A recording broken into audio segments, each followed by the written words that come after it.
के बिना हम अच्छे सोच के साथ में आज इस सदन में फिर से आए हैं। कुछ एनोमलीज है इस बिल में, तो इसको बदलना जरूरी था। मैंने एक पहले भी इसका जिक्र किया था कि आपने कहा कोई भी हिंदुस्तानी, कोई भी भारतीय वक्फ क्रिएट कर सकता है।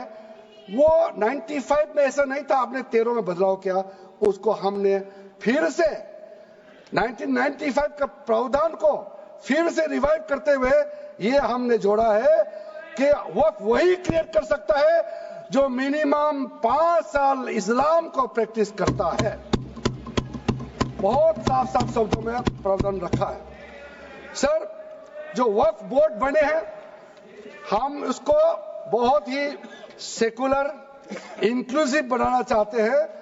आपका पुराना प्रावधान को हटा करके अब हमने कहा है कि वक्फ बोर्ड में शिया भी रहेंगे, सुन्नी भी रहेंगे, बोहरास भी रहेंगे, आगा खानिस भी रहेंगे, मुसलमानों में जो बैकवर्ड है, पिछड़े लोग हैं, वो भी रहेंगे, और साथ साथ में महिला भी रहेंगे और एक्सपर्ट नॉन मुस्लिम भी रहने का प्रावधान रखा गया है। सब स्वागत करना चाहिए, इसको किसी को आपत्ति होने का कोई जरूरत नहीं है। उसके बाद सर, मैं थोड़ा सा इसको विस्तार करके बताना चाहता हूं। मेरा ही खुद का एग्जांपल मैं देता हूं। मान लो मैं मुस्लिम नहीं हूं, लेकिन मैं माइनॉरिटी अफेयर्स मिनिस्टर हूं, तो मैं सेंट्रल वक्फ काउंसिल का चेयरमैन होता है।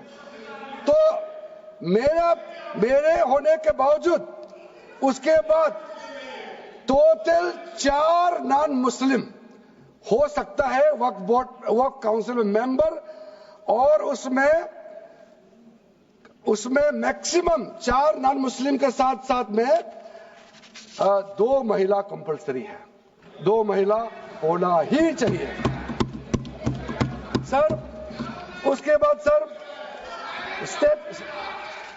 स्टेट अभी आप पूरा वक्फ बोर्ड देख लीजिए, महिला कहाँ है? महिला को भी रखा ही नहीं है, वो सिर्फ बातें करते हैं। सर 22, सर मैं स्पेसिफिक बताना चाहता हूं। सेंट्रल वक्फ काउंसिल में टोटल 22 मेंबर्स में 4 नॉन मुस्लिम से ज्यादा मेंबर नहीं हो सकते हैं। एक्स ऑफिशियो का पद को मिला करके 3 मेंबर ऑफ पार्लियामेंट होगा। मेंबर ऑफ पार्लियामेंट तो किसी धर्म का हो सकता है। जब इलेक्शन करते हैं तो कोई भी धर्म का मेंबर ऑफ पार्लियामेंट या एमएलए बन सकते हैं। सर 10 मेंबर मुस्लिम कम्युनिटी से होगा, 2 फॉर्मर जजेस होंगे सुप्रीम कोर्ट और हाई कोर्ट के, 1 advocate of national eminence member रहेंगे, 4 persons of national eminence from various field. ये तो कई कमिटियों ने इसको सिफारिश किया है, और एडिशनल सेक्रेटरी या joint secretary to the government of India उसमें रहेंगे। आउट ऑफ 10 मुस्लिम मेंबर्स 2 महिला अनिवार्य है, ये हमने प्रावधान रखा है। और स्टेट बोर्ड में आउट ऑफ 11 मेंबर्स 3 से ज्यादा नॉन मुस्लिम नहीं हो सकता है। एक्स ऑफिशियो को मिलाकर के 1 chairperson, 1 MP, 1 MLA, 4 members from Muslim community, 2 members with professional experience, 1 member of Bar Council and Joint Secretary to the state government dealing with work matters.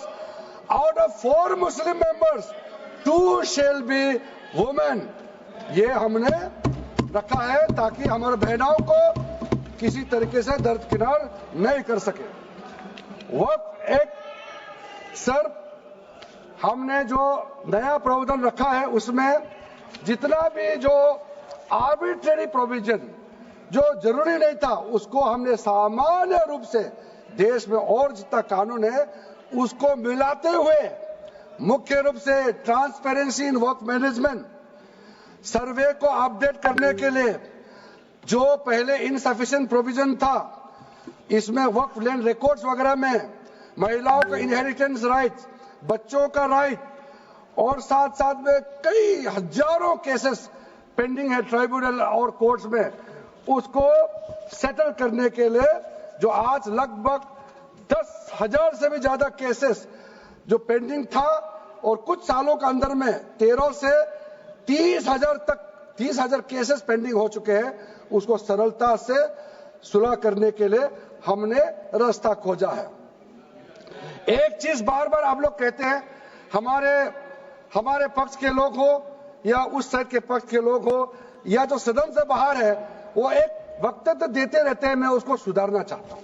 ये कहते हैं कि हमारा देश में लैंड बैंक जो है वक्फ बोर्ड के पास 3rd लार्जेस्ट है। पहला रेलवे, इंडियन रेलवे, फिर इंडियन आर्मी मतलब इंडियन डिफेंस का, और फिर कहता है वक्फ बोर्ड के पास जमीन है। मैं उसको सुधारना चाहता हूं।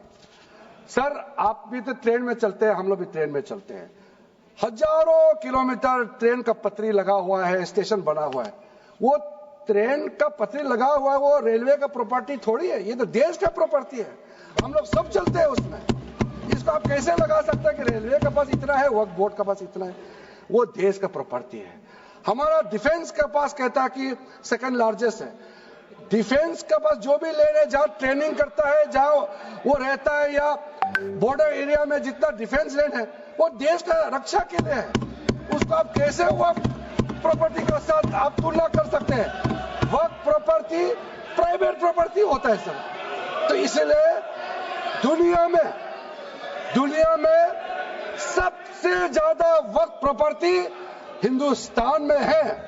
सिर्फ हमारा देश में ही नहीं, दुनिया का सबसे बड़ा और सबसे ज्यादा वक्फ प्रॉपर्टी हिंदुस्तान में है। तो फिर ये क्यों है 60 साल तक आप सरकार में रहे हैं, हमारे देश में मुसलमान इतना गरीब क्यों है?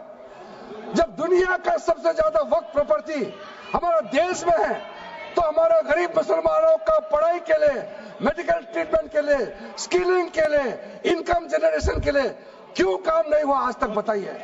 ये दुनिया का सबसे बड़ा वक्फ प्रॉपर्टी अगर हिंदुस्तान में है, तो उस प्रॉपर्टी से गरीबों का उत्थान के लिए, लोगों का भला के लिए अगर ये सरकार नरेंद्र मोदी जी के नेतृत्व में गरीब मुसलमानों के लिए काम कर रहा है, तो इसमें आपत्ति क्यों होना चाहिए? आप लोग बताइए।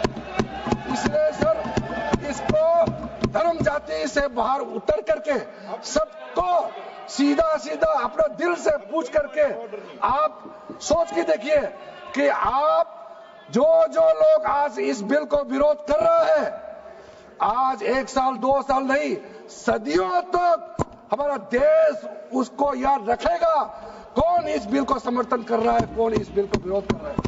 आज चंद वोट के लिए, सत्ता के लिए हमारे मुसलमानों को आपने 70 साल से ज्यादा वोट बैंक बना करके गुमराह किया है। कितना और गुमराह करना चाहते हैं? अब हमारा देश में वोट बैंक का राजनीति नहीं चलेगा। इसलिए मैं कहना चाहता हूं, जब हमारा देश में इतना वक्त प्रॉपर्टी है, तो इसको हम बेकार में पड़ा रहने नहीं दिया जा सकता है।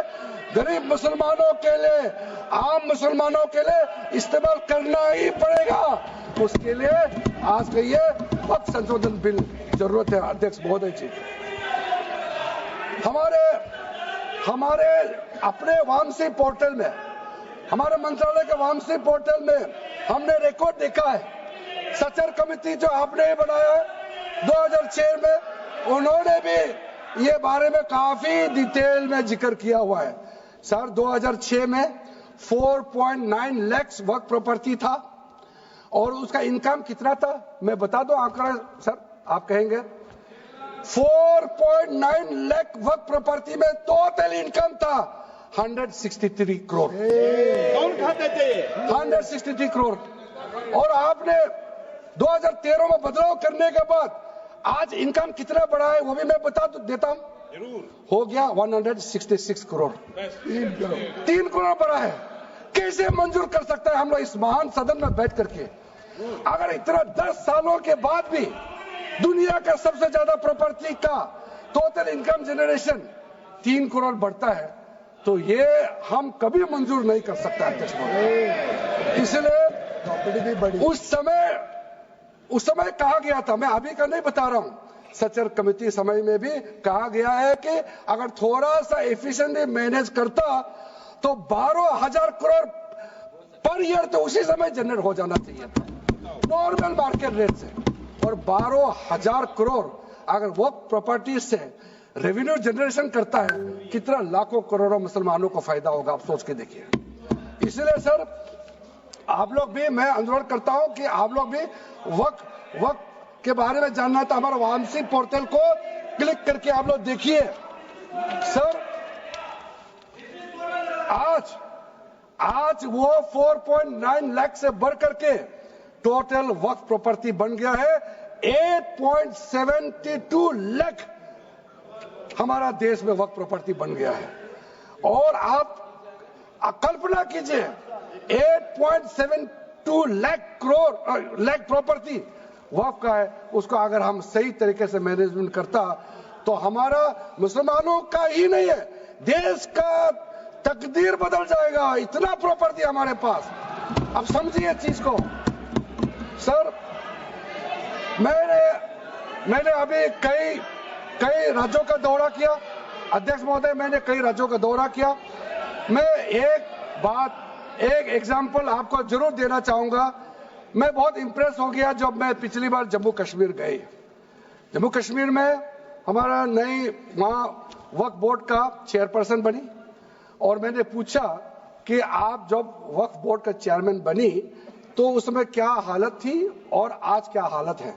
उन्होंने बोला कि सर जब उन्होंने पदभार संभाली तो उसमें कोई इनकम का, कोई व्यवस्था का, रिकॉर्ड का ठीक ठाक कुछ भी नहीं था। और उन्होंने आने के बाद 40 करोड़ रेवेन्यू इनकम उन्होंने जनरेट करना शुरू किया, मुझे बताया। और उसके वजह से वह काफी अच्छा काम कर रहा है। मैं हजरत बल श्राइन भी गए और वहां भी मरम्मत चल रहे हैं। इतना पुराना श्राइन है, दुनिया के लोग आते हैं, बहुत खूबसूरत से उसका सारा आसपास का ब्यूटिफिकेशन का काम भी चल रहा है। अगर अच्छा काम करेगा, रेवेन्यू बढ़ेगा तो सबका फायदा होगा सर। इसलिए सर आप लोग आज बिल को समर्थन करने के बाद मेरे ऑफिस में आइए। 1 साल के अंदर में इसका ट्रांसफॉर्मेशनल इंपैक्ट क्या होता है मैं ही आप लोगों को बता दूंगा। सर वक्फ अमेंडमेंट जो बिल लाए हैं उसमें जेपीसी का कई रिकमेंडेशन है जिसको हमने समर्थन किया है और एक्सेप्ट किया। हमने यहाँ इस बिल में लाया। इसलिए बोलना कि जेपीसी का आपका कमेटी की बात को माना ही नहीं है, आपका कमेटी की बात नहीं सुना गया है, वो गलत बात है सर। अध्यक्ष महोदय जी, पार्लियामेंट्री कमेटी जब बनता है तो उसका एक अपना सैंक्टिटी होता है और उस कमेटी में खुले बहस हुए हैं। उसमें मैं अंदर जाना नहीं चाहता हूं क्या हुआ है, लेकिन उनके बीच में कई ऐसे मुद्दे हैं जो हम लोग सरकार समझते हैं कि बहुत अच्छा सुझाव आया है, हमने उसको माना है। और कुछ छोटा अमेंडमेंट है जो बहुत जरूरी चीज है, वो अमेंडमेंट भी हम लेकर के आए हैं। इसके बाद जो पूरा ये सारा व्यवस्था देखने के बाद सबके मन में उम्मीद जागेगा। उम्मीद इसलिए जागेगा कि एक नए सवेरा आने वाला है, इसलिए नए एक्ट का नाम भी उम्मीद हो गया है। तो उम्मीद क्यों हुआ है सर, मैं आपको बताना चाहता हूं। ये जो unified Waqf management, empowerment, efficiency and development, full form उम्मीद है, इसका रखने का पीछे कारण है सर। ये उम्मीद क्यों है? अब ये यूनिफाइड वक्फ मैनेजमेंट पूरा रजिस्ट्रेशन से लेकर के म्यूटेशन, एनक्रोचमेंट का विषय, सर्वे, कलेक्टर का रोल, सारा विषय को मिला करके मैनेजमेंट का पूरा सिस्टम को ही बदलने के लिए हमने काम शुरू किया है। उसके बाद एम्पावरमेंट, कैसा एम्पावरमेंट होने वाला है? मैंने पहले भी जिक्र किया, मुसलमानों में भी जो शियास हैं, सुन्नीस हैं, बोरास, आगाकानीस, पसमानदा मुस्लिम्स है जिसको बैकवर्ड माना जाता है, और विशेष करके महिलाएं और बच्चों के लिए जो हमने प्रावधान रखा है, तो ये मुसलमान का कम्युनिटी के अंदर में इतना जोरदार स्वागत हो रहा है। अध्यक्ष महोदय, यहां में कुछ मेंबर विरोध जरूर कर रहे हैं, लेकिन मैं कुछ मेंबर को मेरे घर में मैं न्योता देना चाहता हूं। और जो मुस्लिम डेलीगेशन मेरे घर में आ रहे हैं, स्वागत कर रहे हैं इस बिल को, उसका भी नजारा आप लोग देख लीजिए। आपका सोच बदल जाएगा। आपको नहीं मालूम मुसलमानों में कितना भयंकर समर्थन कर रहा है इस बिल को लेकर के, आप लोग को मालूम ही नहीं है। करंट अंदर में गरीब मुसलमानों का तो संदेश बार बार आ रहा है कि जल्दी पास कीजिए इस बिल को। इसलिए आप लोग संदेह में मत रहिए, एफिशिएंसी को हमने बढ़ाने का काम किया है।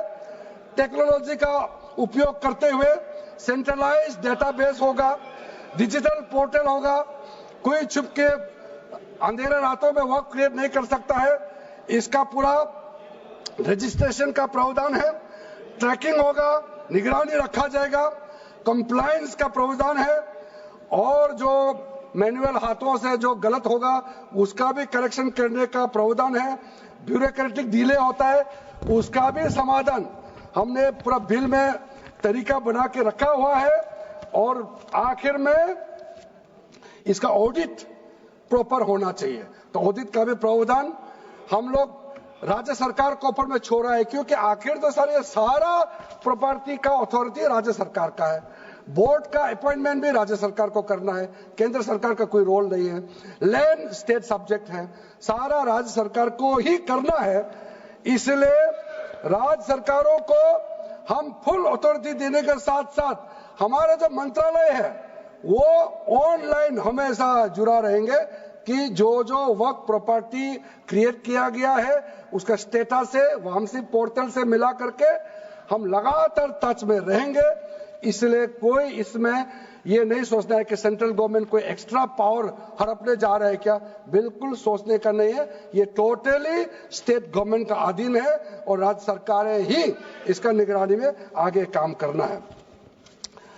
उसके बाद सर जो पर्पस के लिए वर्क क्रिएट किया जाता है, बेसिकली 3 पर्पस होता है, रिलीजियस, चैरिटेबल एंड पायस। उसका हो रहा है कि नहीं हो रहा है, और इनकम जनरेशन खास करके जो वेलफेयर काम है उसका हो रहा है कि नहीं हो रहा है, इसका भी इफेक्टिव गवर्नेंस का प्रावधान हमने रखा हुआ है। और साथ साथ सर मैं आपको इस उम्मीद के साथ साथ ये कहना चाहता हूं कि जो रिफॉर्म्स हमने जो लाए हैं और साथ साथ में जो प्रावधान कुछ बदलाव हमने आपको बहुत शॉर्ट में बताया, क्योंकि डिटेल में तो मैं रिप्लाई तो करूंगा ही। इसमें अगर आपको लगता है कि हमको अगर इनकम जनरेशन करने के लिए वर्क प्रॉपर्टी को बेहतर इस्तेमाल करने के लिए क्या करना चाहिए, जब हम इसका सबऑर्डिनेट लेजिस्लेशन के माध्यम से रूल्स बनाएंगे, आपका सुझाव हम खुले दिल से स्वागत करेंगे। क्योंकि आखिर तो प्रॉपर्टी देश का है, किसी का भी हो, उसको अगर अच्छा से चलाना है तो आप सुझाव देंगे तो हम तो पूरा वेलकम करेंगे उसमें। इसलिए आज मैं मेंबरों के साथ साथ जो कई दरगाह है, कई मस्जिद के इमाम है, कई लोग जो मुझे मिले, उन्होंने भी बहुत अच्छा सुझाव दिया है। उसको डिटेल में मैं यहाँ कहना नहीं चाहता हूँ, लेकिन हम रिकॉर्ड में रखा है। कई अच्छे अच्छे सुझाव हमारे पास आए हैं, वो भी हमने नोट करके रखा है। एक इंपॉर्टेंट पॉइंट को मैं अब आपके सामने भी रखना चाहता हूं। ये जो हमने एक डेफिनेशन में जो बदलाव लाया है, इस डेफिनेशन में बदलाव का सबसे बड़ा मतलब ये है कि मुसलमानों में भी जो वक्फ के अंदर में अपना प्रॉपर्टी, वक्फ प्रॉपर्टी इस वक्फ बोर्ड के प्रावधान से गवर्न करना चाहते हैं, मोस्ट वेलकम है। अगर वो ट्रस्ट के माध्यम से अपना प्रॉपर्टी का अलग तरीके से वर्क करना, वो चलाना चाहता है, मैनेज करना चाहता है, उसके लिए भी छूट दिया गया है। तो इसमें जो आप लोग बार बार कहते हैं कि वक्फ बोर्ड में गैर मुसलमान कैसे आ रहा है, इसका मैं छोटा सा एग्जांपल देना चाहता हूं। अभी हम लोग किसी धर्म, किसी जाति का हिसाब से तो हम एमपी नहीं बने हैं, हम तो ऐसे सिटीजन होकर के एमपी बने हैं। तो अगर मेरा कॉन्स्टिट्यूंसी वाला हमको कहेंगे कि किरण रिजिजू मेरा यहाँ नहीं आ सकता है, हमारा धर्म और तुम्हारा धर्म अलग है, तो कैसे होगा? मैं तो एज ए एमपी, मेरे पास अथॉरिटी है, मैं जा सकता हूँ। उसी प्रकार से आपका ट्रस्ट है, ट्रस्ट को चलाता है चैरिटी कमिश्नर। तो ट्रस्ट वाला कैसे कहेंगे कि चैरिटी कमिश्नर मेरा जात का ही होना चाहिए? चैरिटी कमिश्नर तो गवर्नेंस को संभालने के लिए है, चलाता तो ट्रस्ट है। उसी प्रकार से आप कैसे कह सकते कि मेरा वक्फ प्रॉपर्टी को देखने के लिए वक्फ बोर्ड में गैर मुसलमान नहीं हो सकता है? आप कैसे कह सकते हैं? ये तर्क को आप थोड़ा गहराई से सोचिए, क्योंकि ये बार बार कहा गया है मैं नाम नहीं लूंगा, वो बाद में तो बोलेंगे हमारे कुछ लोग हैं कि मुस्लिम का अफेयर्स में नॉन मुस्लिम क्यों आ रहा है। अरे ये धार्मिक व्यवस्था से कोई लेना देना नहीं है, मैं बार बार कह रहा हूं। इसलिए ये प्रॉपर्टी है, वक्त प्रॉपर्टी है, आप लोग इसको समझिएगा। उसके बाद सर ये जो हमने जो 2013 के बाद कुछ बदलाव जो किए हैं, वक्त बाय यूजर में कुछ लोग ने शंकाएं व्यक्त किया है, कह रहा कि वक्त बाय यूजर हटाने के बाद अब सरकार जो है मस्जिदें छीन लेंगे, दरगाह छीन लेंगे, मुसलमानों का प्रॉपर्टी छीन लेंगे, ऐसे बोलते हुए मैंने सुना है। इस तरह का कई जगह में बोला है। मैं इसमें साफ साफ कहना चाहता हूं, हम लोग सब हर किसी ना किसी राज्य से आते हैं। We all belong to each and every part of our country. We are together. We may belong to different states and union territories. We are all Indian. ये अथॉरिटी राज्य सरकार को हमने कैसे दिया?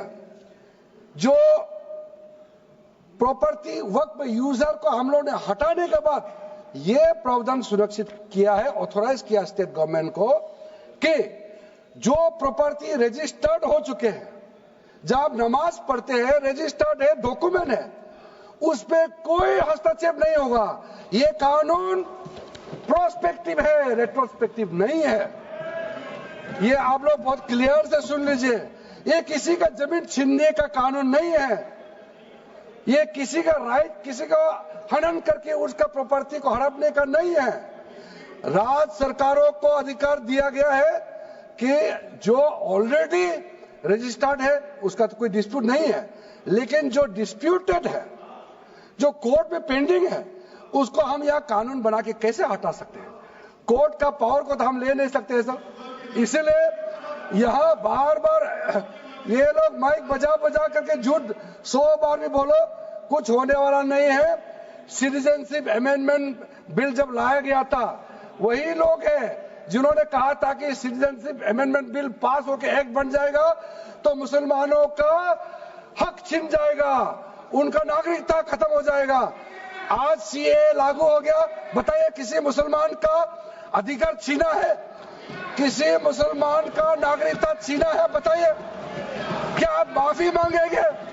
आपने देश भर में घूम घूम कर झूठे बातें फैलाया, आज आप साबित हो गया कि आपने झूठ बोला था, लेकिन आज आप माफी मांगने का भी हिम्मत नहीं रखते हैं। जिगर थाम के आप लोग सुनिए, ये आप आज दोबारा आप मिसलीड करेंगे, गलत बातें करेंगे तो फिर मुंह खाना पड़ेगा आपको। फिर कोई और बिल लेके आएंगे, फिर मैं आपका पर्दाफाश करेंगे फिर से। इसीलिए सर हम लोग तर्क पे जाइए, पॉइंट पे जाइए। इसलिए दूसरा, महिलाओं के लिए अध्यक्ष महोदय जी, क्योंकि फैमिली में पुरुष महिला सब होते हैं, तो इसमें हमने एक सिंपल प्रावधान रखा है कि एक कोई भी मुसलमान जब वक्त क्रिएट करता है, सबसे पहले उस परिवार में जो महिला का अधिकार है उसको सुरक्षित करके ही आप वक्त क्रिएट कर सकते हैं। नहीं तो पहले ऐसे होता था, वक्त क्रिएट कर दिया, आपका बच्चों का अधिकार खत्म हो गया, महिला का अधिकार खत्म हो गया। आप वक्त उसी प्रॉपर्टी को क्रिएट कर सकते हैं जो आपका हकदार है, जो आपका 100% हिस्सा है, उसी को ही आप वक्त क्रिएट कर सकता है। बच्चों का और महिला का अधिकार नहीं छीन सकता है। ये बहुत बड़ा रिफॉर्म है। मुसलमानों में अगर वो चाहते हैं कि महिला आगे ना बढ़े तो ये लोग इसको विरोध करेंगे ही, लेकिन जो थोड़ा प्रोग्रेसिव सोचने वाले, जो थोड़ा बारीकी से अगर सोचेंगे तो कितना गलत बात है कि समाज में महिलाओं को दबाने का काम करते हैं और यहाँ जोर जोर से बोलते हैं। अध्यक्ष महोदय जी, सारा मैनेजमेंट जो सरकार का जमीन या प्राइवेट का जो जमीन है, इसका कलेक्टर को इन्होंने कमेटी के माध्यम से सुझाव किया है कि हर चीज कलेक्टर को क्यों ऑथोराइज किया गया है। तो कमेटी के बात को माना है कि कलेक्टर से ऊपर कोई भी अधिकारी, कलेक्टर से ऊपर जो अधिकारी है वो देखेंगे सरकारी जमीन और कोई डिस्प्यूट है वक्फ बोर्ड के साथ या किसी मुतावली के साथ डिस्प्यूट है उसका जांच कलेक्टर के ऊपर अधिकारी करेंगे। ये कमेटी ने सुझाव दिया था और उसी को मान करके आज इस सदन में पेश किया जा रहा है। एक महत्वपूर्ण सुझाव हम लेके आ रहे हैं, अमेंडमेंट लेके आ रहे हैं, इसमें मैं मानता हूं कोई विरोध नहीं करेगा। ये इसमें शुरू में छूट गया था, मैं सर खुले दिल से आपको कहना चाहता हूं, लेकिन बहुत सोच समझ के साथ ये प्रावधान अमेंडमेंट हम लेके आ रहे हैं कि जब आप वक्फ प्रॉपर्टी क्रिएट करेंगे तो ऐसा नहीं होना चाहिए कि आप ट्राइबल एरिया में जाकर के आदिवासी का जमीन को आप वक्फ क्रिएट कर दें। ये नहीं होना चाहिए। इसलिए हमारा देश के आदिवासियों का संरक्षण को ध्यान में रखते हुए शेड्यूल 5 और शेड्यूल 6 में आप वक्फ प्रॉपर्टी क्रिएट नहीं कर सकते हैं। ये एक महत्वपूर्ण अमेंडमेंट लेके आया है। डिटेल में अब आगे अध्यक्ष महोदय आपको मैं बताऊंगा। वक्फ ट्राइब्यूनल के बारे में सर मैं संक्षेप में, अभी फ्लोर खुलने वाले हैं, मैं आपके हाथ फ्लोर छोड़ने वाले हैं, तो मेरा जो वाइंड अप को आप ध्यान से सुन लीजिए। जो ट्राइब्यूनल है, ट्राइब्यूनल में 2 मेंबर का हमने प्रस्ताव रखा था, तो कमेटी ने कहा कि 2 मेंबर ठीक नहीं है, इसमें 3 मेंबर होना चाहिए। ये प्रस्ताव भी मंजूर किया गया है। तो वक्फ ट्राइब्यूनल में 3 मेंबर होगा फिक्स टेन्योर का साथ, और उसमें आज टोटल लिटिगेंट्स 14,417 केसेस है। आप सोच के देखिए, तो ट्राइब्यूनल में जल्दी जल्दी केस डिस्पोज हो, 3 मेंबर्स का ट्राइब्यूनल बनाया गया है। उसके बाद में उसका टेन्योर को फिक्स किया गया है। उसके बाद में जो एक बहुत स्ट्रिंजेंट प्रोविजन था, पहले ऑटोमेटिक अपील करने का राइट नहीं था, स्पेशल रिव्यू पिटीशन ही कर सकते थे ट्राइब्यूनल के ऑर्डर के बाद। तो आज हमने एक अच्छा सोच के साथ खुला मन से ये कहा है कि अब अगर आप वक्फ बोर्ड का निर्णय से खुश नहीं है, वक्फ ट्राइब्यूनल का निर्णय से खुश नहीं है, तो आप अदालत जा सकते हैं। ये रास्ता भी हमने खोल दिया है। उसके बाद सर कंट्रीब्यूशन, एनुअल कंट्रीब्यूशन, ये भी आपका ही सुझाव था कमेटी वालों का कि जो कंट्रीब्यूशन देते हैं वक्फ बोर्ड मुतावली जो देते हैं उसको घटाना चाहिए, तो उसको 7% से 5% घटा दिया है, ताकि ज्यादा पैसा आप चैरिटेबल पर्पस के लिए खर्चा कर सके। तो अच्छा जो प्रॉपर्टी मैनेज करता है वो तो सरकार को शाबाशी देंगे।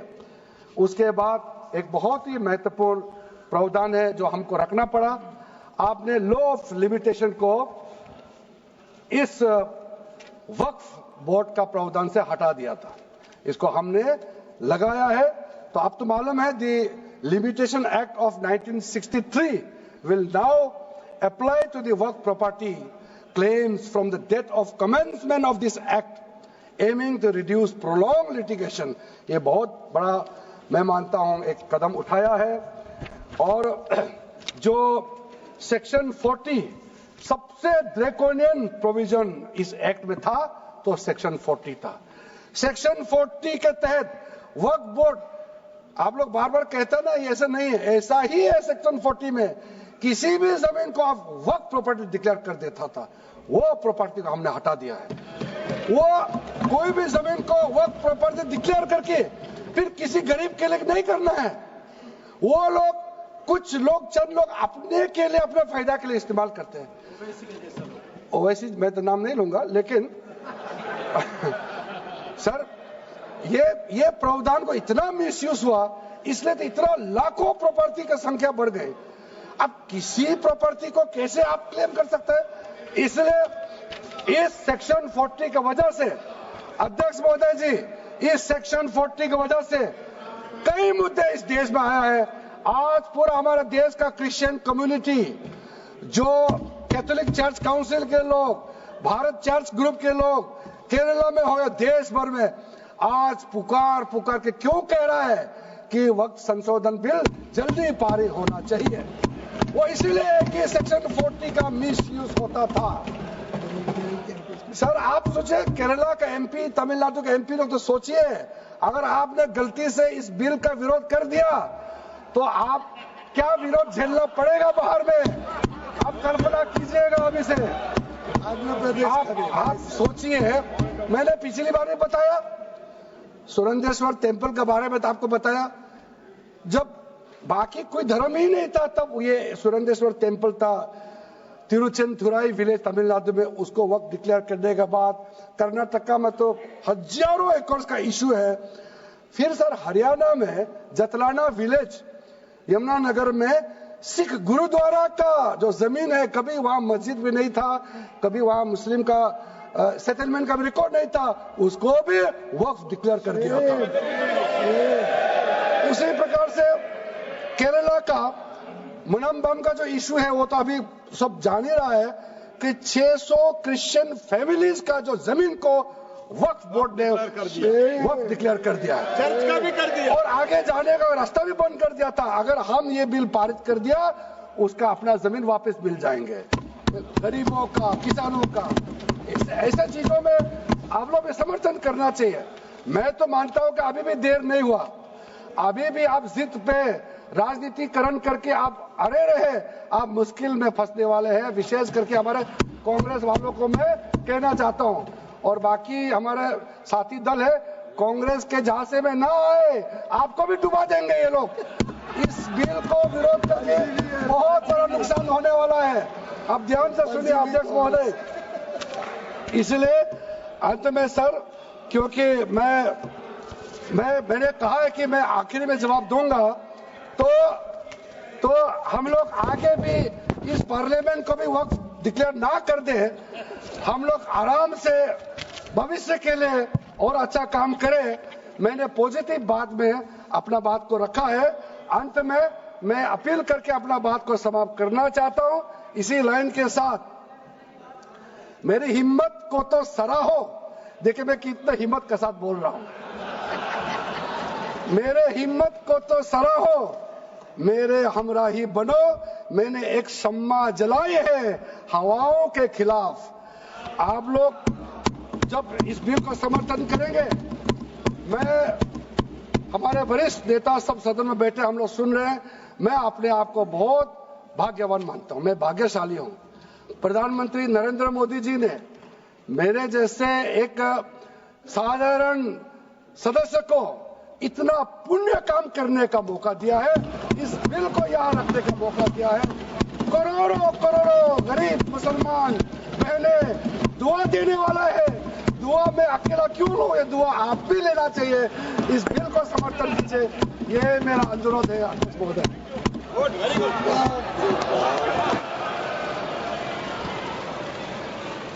श्री गौरव गोगोई।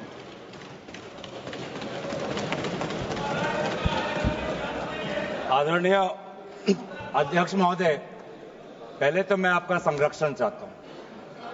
जब आदरणीय मंत्री महोदय बोल रहे थे, आपने विपक्ष से किसी को भी पॉइंट ऑफ ऑर्डर उठाने का अवसर नहीं दिया। मंत्री महोदय बिना किसी पॉइंट ऑफ ऑर्डर के बिना उन्होंने अपनी बात रखी। वही संरक्षण आप मुझे दे, मैं वही अपेक्षा करता हूं। मंत्री महोदय ने अपनी पूरी बात रखी, आपने उनको कुछ नहीं कहा। उन्होंने राजनीतिक आरोप लगाए, उन्होंने हाउस को मिसलीड किया, आपने सुना। वही संरक्षण। एक बात है गौरव जी, आप हमेशा सदन पर ये कैसे आरोप लगा सकते हैं कि आपने उनको कुछ नहीं कहा? मैंने फिर कहा आपको, इस सदन में, प्लीज बैठिए, इस सदन में संसदीय व्यवस्था के अनुसार सबको समय आवंटित होता है। आवंटित दल का माननीय सदस्य अपनी बात रख सकता है। जब मैंने व्यवस्था दे दी कि कोई माननीय सदस्य बोलेगा, उसके बीच में आज शून्यकाल पॉइंट ऑफ ऑर्डर नहीं दिया जाएगा तो नहीं दिया जाएगा। माननीय गौरव गोगोई। अध्यक्ष देखिए, शुरू हो गया सर। आप दे रहे हैं अनुमति, आप अनुमति दे रहे हैं सर। आपने हमें अनुमति दी, आपने अनुमति दी हमें। एक मिनट बैठिए। हमारे सर इन्होंने हम शांति से सुनेंगे। अरे सुनो ना, ये अपना भाषण देने से पहले इन्होंने मिसलीड किया बोला। आप सर ये कोई तरीका सर, एक मिनट बैठिए, बैठिए, एक मिनट बैठिए। माननीय मंत्री जी, नहीं, एक मिनट बैठिए, बैठिए, एक मिनट बैठिए, एक मिनट बैठिए, एक मिनट बैठिए, बैठिए, एक मिनट, ठीक है, बैठिए, बैठिए, एक मिनट बैठिए। मैंने माननीय मंत्री जी को आपके भाषण के टोकने के लिए अलाउ नहीं किया है। वह आपने तो भाषण शुरू नहीं किया था, नहीं शुरू करने वाले थे, वह दूसरे विषय पर अपनी बात करना चाहते हैं। आपके भाषण को नहीं काट रहे आप, नहीं, आपके भाषण को, वो तो अपनी बात कोई दूसरे विषय पर रखना चाहते हैं। मेरा सर इतना कहना है कि हम लोग शांति से बैठ के सुनेंगे। चर्चा का पूरा टाइम तय हो चुके हैं, हम लोग नोट करेंगे, सबका बात सुनेंगे।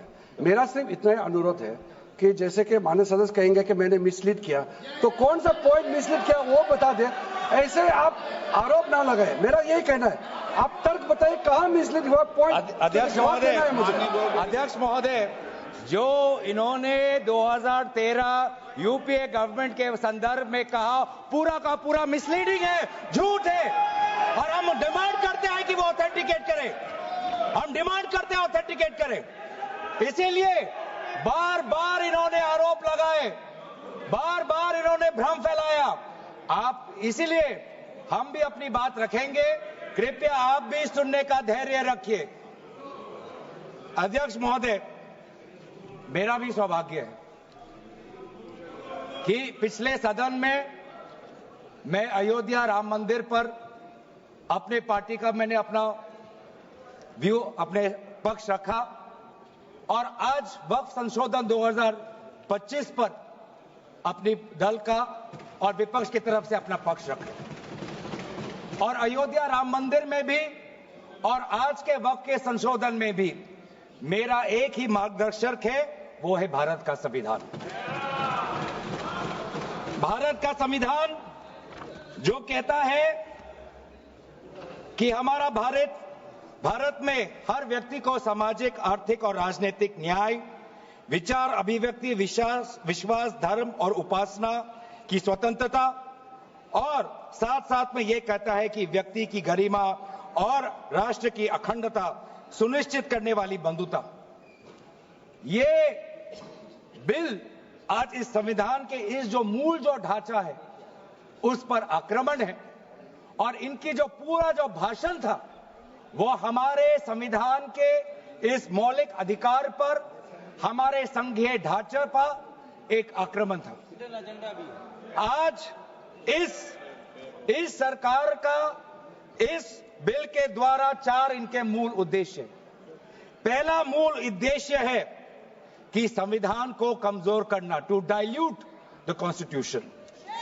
इनका दूसरा उद्देश्य है भ्रम फैलाना, to defame the minority communities of India.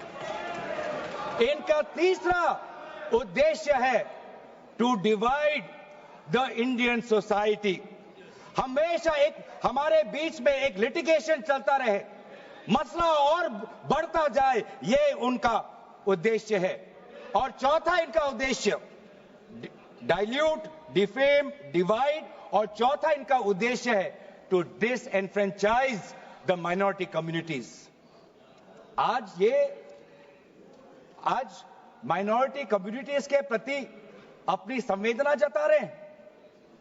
Sir, कुछ हफ्ते पहले देश में विभिन्न जगहों में लोगों ने ईद की शुभकामनाएं एक दूसरे को दी, और क्या आपको पता है कहां इनकी डबल इंजन की सरकार ने लोगों को रास्ते पे ईद का नमाज भी पढ़ने नहीं दिया। और ये बात करेंगे आप अल्पसंख्यकों के प्रति अपनी संवेदना जताते हैं। मैं पूछना चाहता हूं कि आपके लोकसभा में कितने एमपीज अल्पसंख्यक हैं? पहले उसका विवरण दीजिए और फिर हमें बताइए कि आपके दिल में कितना संवेदना है। सर, मेरा तो मैंने जिस दिन भी ये बिल इंट्रोड्यूस हुआ उस दिन भी आदरणीय मंत्री को मैंने सुना, और आज भी मैंने उनको सुना। जिस दिन उन्होंने इंट्रोड्यूस किया उस दिन भी अगर आप उनका स्टेटमेंट पढ़े तो उन्होंने कहा कि इसको बिल लाने से पहले बहुत विस्तार रूप से इस बिल की लाने के लिए चर्चा हुई थी। सर पूरा का पूरा मिसलीडिंग 2023 में सर सरकार 24 में आई, ये खुद 24 के बीच में इन्होंने अपना बिल लाया। 23 सन के वर्ष में 4 बार माइनॉरिटी अफेयर्स कमेटी की बैठक हुई। मुंबई में हुई 13 जुलाई, दिल्ली में हुई 21 जुलाई को, लखनऊ में हुआ 24 जुलाई को, दिल्ली में 2 बार हुआ 20 सितंबर और 7 नवंबर को। मैं आदरणीय सरकार से दरखास्त करूंगा कि इन 5 सरकारी जो मीटिंग हुई मिनिस्ट्री ऑफ माइनॉरिटी अफेयर्स का, उनका मिनट्स टेबल पे रखे। एक भी मीटिंग में नया वक्फ अमेंडमेंट बिल चाहिए उसका जिक्र भी नहीं हुआ था, जिक्र भी नहीं हुआ। इनके मिनट्स हमारे पास, हमने देखे। जितने भी बार ministry of minority affairs meeting हुई, सब में वापसी पोर्टल को लेकर और विचार विमर्श हुआ था, लेकिन एक भी मीटिंग के माइन्यूट्स में एक भी स्टेटमेंट नहीं है कि हमें एक नया वक्फ अमेंडमेंट बिल चाहिए। तो मैं तो यही पूछना चाहता हूं कि अगर नवंबर 2023 तक मिनिस्ट्री ऑफ माइनॉरिटी अफेयर्स ने यह वाजे भी नहीं समझा कि नया एक बिल लाने की जरूरत है, मैं तो बस इतना ही पूछना चाहूंगा कि यह bill ministry of minority affairs ने बनाया या किसी और दूसरे विभाग ने बनाया? कहां से आया यह बिल? कहां से आया?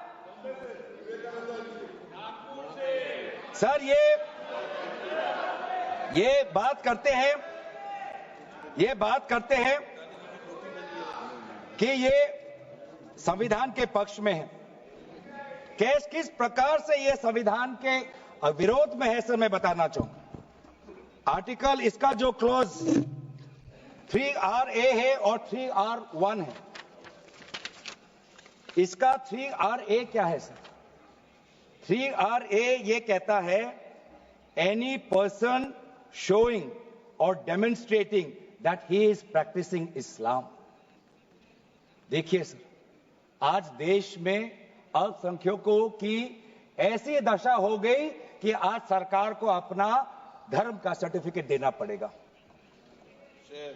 कितने दुख की बात है कि भारत हिंदू थोड़ी है, भारत एक सनातन धर्म का एक देश, 7000 पुराना, उससे भी पुराना ये देश, जिसमें हर धर्म और हर संस्कृति, हर परंपरा को हम सम्मान करते हैं। आज सरकार को ये हमें सर्टिफिकेट देना पड़ेगा कि हम किस धर्म को हम विश्वास रखते हैं। क्या ये दूसरे धर्मों से इस प्रकार का सर्टिफिकेट मांगेंगे कि आपका 5 साल हुआ या नहीं हुआ? ये सिर्फ इसी बिल में क्यों? ये संविधान के विरोध में नहीं है? ये आर्टिकल 26 के विरोध में नहीं है? सरकार क्यों धर्म के इस मामले में दखलंदाजी कर रही है कि आप इस धर्म का आप विश्वास करते हो कि नहीं हो, उसका पहले मुझे सर्टिफिकेट दो? ये किस प्रकार का न्याय बना रहे हैं? ये किस प्रकार का कानून हम बना रहे हैं? 3R1 क्या कहता है सर? इनका 3R1 जो आज इन्होंने हटा ही दिया है,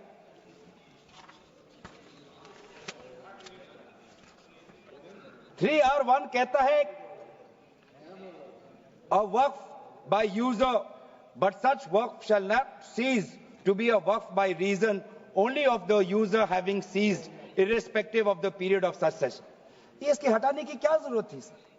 ये हमारा बार बार विभिन्न जजमेंट के द्वारा ये पूरा वक्फ बाय यूजर और इसके बारे में विभिन्न जजमेंट आए सर। एक जजमेंट पढ़ना चाहूंगा। M Siddique, Ram Janmabhoomi, Muslim law does not require an express declaration of a waqf in every case. The dedication resulting in a waqf may also be reasonably inferred from the facts and circumstances of a case or from the conduct of the waqif. तो ये बार बार ये सब विभिन्न judgement के द्वारा वक्फ और ये जो पूरी इनकी जो परंपरा है, विभिन्न जजमेंट ने ताकत दी, और आज यही विभिन्न क्लॉजेस के द्वारा जजमेंट्स को भी और हाईकोर्ट के ताकत को भी ये कमजोर कर रही है। सर पहले वक्फ क्या है ये भी हमें समझना चाहिए। Waqf means the permanent dedication by any person of any movable or immovable property for any purpose recognized by the Muslim law as pious, religious, charitable. Sir, आज ये क्या कहना चाहते हैं कि वही व्यक्ति जो प्रैक्टिसिंग इस्लाम कर रहा है 5 साल के लिए वही आ सकता है जो इनका 3RA है, और जो सेक्शन 104 था, आज इन्होंने सेक्शन 104 हटाने के पक्ष में कहा, लेकिन सेक्शन 104 यही कहता है कि कोई भी व्यक्ति वक्फ कर सकता है। तो यही तो हमारा सेक्युलर नेचर है कि कोई भी व्यक्ति अब वक्फ कर सकता है। अब ये जो अधिकार है एक व्यक्ति का, आप उस अधिकार को आप क्यों छीन रहे हो? सिर्फ ऑप्टिक्स सर, इनको बाहर दिखाना है कि हम ये बहुत बड़ा काम कर रहे हैं। क्या इन्होंने कहा कि क्लॉज 9C में ये कहते हैं कि 2 महिला को हम ये इंक्लूजन कर रहे हैं? ये पहले भी था सर। अगर आप 1995 एक्ट पढ़े तो ये पहले भी था, उसमें ये भी था कि 2 से ज्यादा सदस्य महिला हो सकती थी। इन्होंने तो 2 पे ही कैप कर दिया। ये पहले से ही था, ये सिर्फ दिखावा। और इनका 3R4 में जो ये विशेष रूप से विडो, डिवोर्स वुमन और ऑर्फन की बात करते हैं, ये पहले भी था सर। ये पहले भी जो 3R है जिसमें वेलफेयर की उल्लेख है, उस वेलफेयर एंड अदर पर्पसेस में window, divorce woman and orphan पहले से ही उसमें समा जाता है। लेकिन इनको भ्रम फैलाना है, इनको भ्रम फैलाना है कि वर्तमान का जो एक्ट है वो महिलाओं के खिलाफ है। इनको भ्रम फैलाना है कि वर्तमान में महिलाओं को कोई भूमिका नहीं मिलती, ये इनका काम है। लेकिन कानून में सर पहले से ही ये सारे प्रावधान है, वो चाहे किसी विधवा का संरक्षण हो या महिलाओं को और समर्थन देना हो। सर रिफॉर्म की बात करते हैं, सर इनका क्लॉज 33 में जो रेवेन्यू आना चाहिए वो रेवेन्यू उन्होंने घटा दिया। पहले 7% का एक रेवेन्यू फॉर वक्फ बोर्ड आता था, आज इन्होंने 5% कर दिया, गिरा दिया। क्यों गिराया? क्या आप नहीं चाहते कि वक्फ बोर्ड और अच्छी तरीके से चले? आप नहीं चाहते कि उसमें नई टेक्नोलॉजी आए? अगर कहीं खामियां हुई भी है, माना कि कोई भी कानून इस देश का, कोई भी कानून परफेक्ट नहीं है, कोई भी कानून परफेक्ट नहीं है, माना कहीं कहीं प्रदेशों में खामियां हैं, वो चाहे केरल में हो, आंध्रा में हो, कर्नाटक में हो, पंजाब में हो, दिल्ली में हो, लेकिन सर आप चाहते हैं कि वो वक्फ बोर्ड, वक्फ ट्राइब्यूनल और अच्छी तरीके से चले, और ये चाहते हैं कि वक्फ बोर्ड वो और कमजोर हो, और इसीलिए जो रेवेन्यू वाला क्लॉज है 7% से 5% इन्होंने घटा दिया। मेरा सुझाव, हमारे तरफ से यह सुझाव है कि 7% से 5% घटाने के बजाय आप 7% से 11% और इस रेवेन्यू को और इंक्रीज करिए। आज ये बात करते हैं कि ये रिफॉर्म्स ला रहे हैं। क्लॉज 26 पढ़िए sir, section 52A, section 52 clause 26। Clause 26 में क्या लिखा है? In section 52A of the Principal Act, in subsection 1, for the words rigorous imprisonment, the words imprisonment shall be substituted. Dilute कर रहे हैं सर। पेरेंट एक्ट बोलता था कि रिगरस इम्प्रिजनमेंट हो, और अगर आप बार बार ये कह रहे हैं कि फलाना हो रहा है, धमकाना हो रहा है, तो आप इसको क्लॉज को क्यों कमजोर कर रहे हैं? सिर्फ भ्रम फैलाना है सर। मंशा इनकी कहीं और है। मंशा सर, मैं भी एक टिप्पणी देना चाहूंगा कि आज ये एक विशेष समाज के जमीन पर इनकी नजर है, कल समाज के दूसरे अल्पसंख्यकों के जमीन पर इनकी नजर जाएगी। आज ये बिल सिर्फ एक विशेष समुदाय के जमीन पर इनकी नजर है, कल दूसरे समुदायों के जमीन पर इनकी नजर जाएगी। बार बार ये बिल सर, इतना संशोधन की जरूरत है, ये मैं नहीं कहता कि संशोधन की जरूरत नहीं है। मंत्री महोदय ने बार बार इसका जिक्र किया कि ये बिल कितनी बार इसका संशोधन हुआ। इसकी शुरुआत आप जहां से भी पकड़े, आप 1810, 1817, उसके बाद 1954, 1984, 1995, सच्चर कमेटी, रहमान कमेटी 2003, संशोधन चाहिए सर, मैं नहीं कहता कि हम संशोधन के विपक्ष में नहीं है, लेकिन संशोधन इस प्रकार का हो जिससे बिल का रूपायन, जिससे बिल और ताकतवर बने। और इन्होंने ऐसे संशोधन लाए हैं जिससे बिल से इस देश में और यहां पे समस्या बढ़ेगी और मसले बढ़ेंगे और लिटिगेशन होगा। सर ये इनका क्लॉज 40A पढ़िए सर, इनका clause 40A section 107 on and from the commencement of the Waqf Amendment Act 2025, the Limitation Act 1963 shall apply to any proceedings. Sir इससे पहले आप जितने बार भी आप इतिहास में जाए, हर बार, क्योंकि ये वक्फ, ये जो प्रक्रिया है, जब से हमारे देश में इस्लाम आया तब से ये प्रक्रिया चल रही है। बहुत से ऐसे कब्रिस्तान हैं जहां पे कोई पेपर्स नहीं है, कागज नहीं है, लेकिन जजमेंट है, जजमेंट इनके पक्ष में है। और आज बार बार हमने कहा है कि लिमिटेशन एक्ट इसको बढ़ाया जाए, क्योंकि ये प्रैक्टिकल एक समस्या है। लेकिन आज ये नहीं चाहते। क्यों? क्योंकि ये चाहते हैं कि अलग अलग देश के अलग अलग कोने में यहां केस लगे, वहां केस लगे, यहां केस लगे। तो जो भी हमारे यहां पे एक भाईचारा का एक वातावरण है, उस भाईचारे के वातावरण को ये तोड़ना चाहते हैं। ये इनकी राजनीतिक उद्देश्य है। सर ये बात करते हैं कि किस तरीके से ये इन्होंने बोर्ड का डाइल्यूशन किया है। क्लॉज 44, क्लॉज 44 कहता है कि ये जो सेक्शन 110 है वो पूरी तरीके से हटा दिया है। सेक्शन 110 क्या है? Section 110 sir, powers to make regulations by the board, ये पूरा हटाना चाहते हैं। उसमें क्या लिखा है पेरेंट एक्ट में? The board may with the previous sanction of the state government, मतलब राज्य सरकार की अनुमति के द्वारा बोर्ड कुछ नियम बना सकते हैं। इन्होंने पूरा वो हटाना की कोशिश कर रहे, क्लॉजेस F और G ये हटाने की कोशिश कर रहे, राज्य सरकार की पावर्स या जी कम करने की कोशिश कर रहे। आप क्लॉज 43 पढ़िए, इसका सेक्शन 109 जिसमें क्लॉज 1A और क्लॉज 4 ओमिट करता है। सेक्शन 109 क्या है? सेक्शन 109 है power to make rules, the power of the state government to make rules.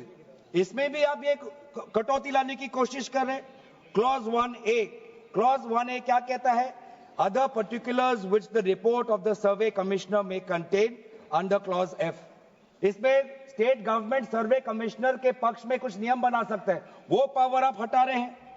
Clause 4, the manner of election of members of the board by means of a single vote, आप ये हटा रहे हैं। Election की प्रक्रिया आप हटाना चाहते हैं और आप रिफॉर्म की बात करते हैं।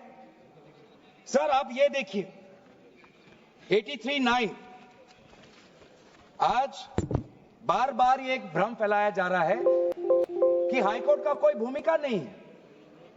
एक भ्रम फैलाया जा रहा है कि जो वक्फ का जो ये एक ट्राइब्यूनल का जो ऑर्डर आता है वही है, उसके बाद हाईकोर्ट पावरलेस है। ऐसी बात नहीं है। आप पेरेंट एक्ट पढ़िए, आप पेरेंट एक्ट में अगर सेक्शन 83 पढ़ेंगे, पेरेंट एक्ट में सेक्शन 83(9), उसके बाद क्या लिखा गया है? Provided that a high court may on its own motion or on the application of the board or any person aggrieved call for and examine the records relating to any dispute and may confirm or reverse the decision। ये power high court में parent act में है ही 2013 के संशोधन के बाद। तो क्यों बार बार आप ऐसा एक भ्रम फैला रहे हैं कि हाई कोर्ट का कोई रोल नहीं है? अगर कहीं अन्याय हुआ है, अगर कहीं अन्याय हुआ है, चाहे दक्षिण में हो, उत्तर में हो, उत्तर पूर्वांचल में हो, पश्चिम में हो, तो सेंट्रल गवर्नमेंट के पास वो पावर्स हैं। सेंट्रल गवर्नमेंट के पास under section 97 of the parent act आपके पास पावर है कि कहीं अगर नाइंसाफी हो तो वो आपके पास सेक्शन 97 के द्वारा आप स्टेट बोर्ड को आप डायरेक्शन दे सकते हो। मैं पढ़ूं 97,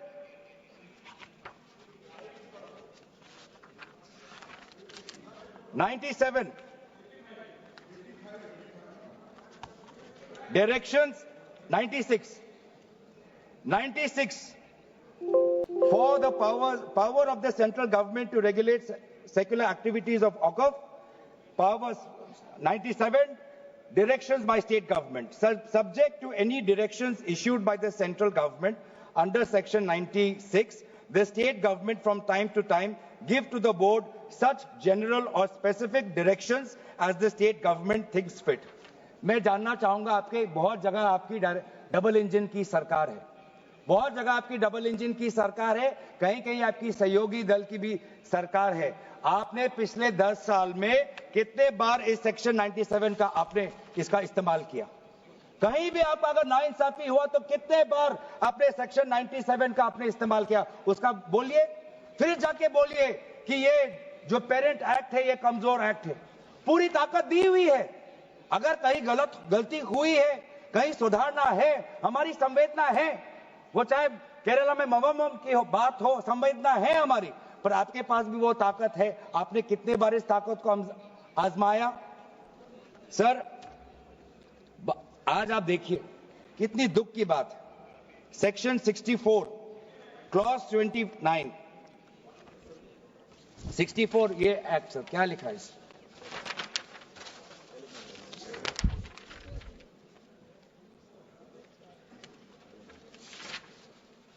इसमें क्या लिखा है? न्यू एक्ट में section clause number 29L, clause number 29L में लिखा है कि अगर is a member of any association which has been declared unlawful under the Unlawful Activities Prevention Act 1967, you आप आपने लाए, ठीक है, आप कहीं रिग्रेस प्रेजेंटमेंट को उसको सिंप्लीफाई करके प्रेजेंटमेंट लाना चाहते हैं और कहीं आप यूआपा का संशोधन लाना चाहते हैं, आपका हक है।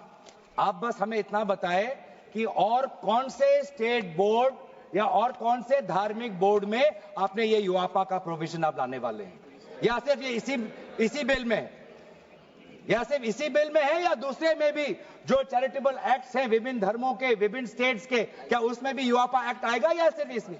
क्या संदेश देना चाहते हैं? किस कौम को आप भ्रमित करना चाहते हैं?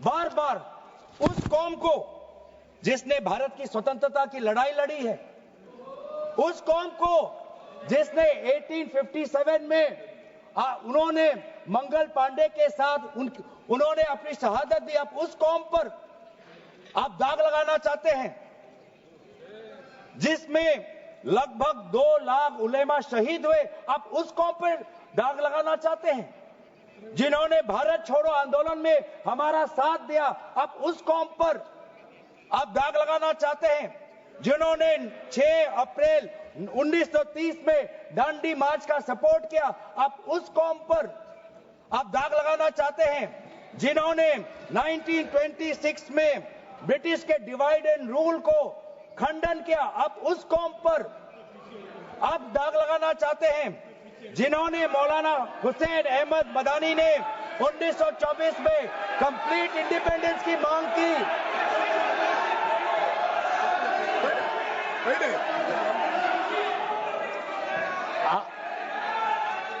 जब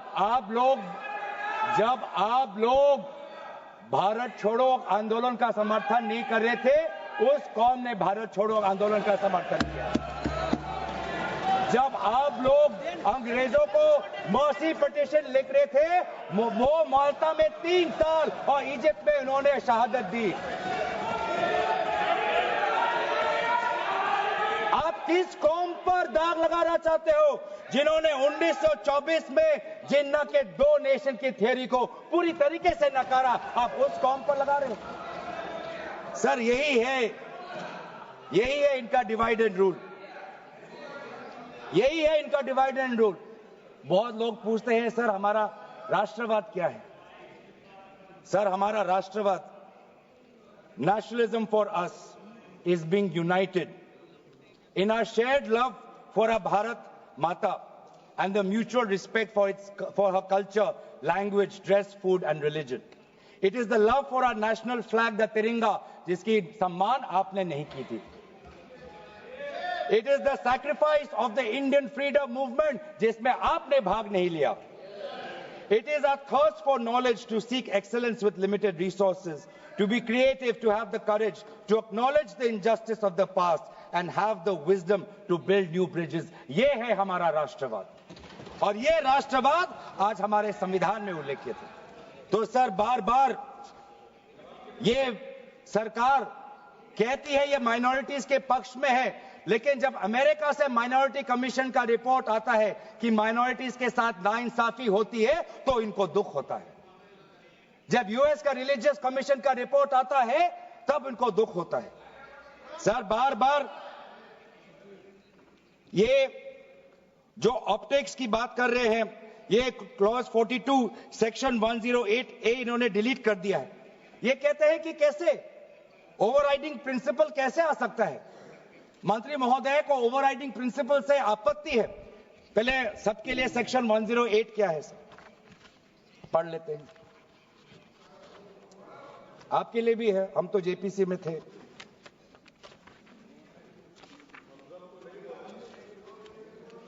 और सर जेपीसी में भी सर दुख की बात करनी पड़ेगी सर कि जेपीसी में ये कहते हैं कि सबका इन्होंने राय सुना, लेकिन आपको भी पता है विपक्ष के द्वारा एक भी संशोधन को इन्होंने स्वीकार नहीं किया. ये किस प्रकार का, हमने भी बहुत से जेपीसी देखे हैं सर, ऐसा जेपीसी नहीं देखा जहां पर क्लॉज बाय क्लॉज डिस्कशन भी नहीं हुआ सर. पूरी तरीके से वोटिंग हो गई. एक मिनट माननीय सदस्य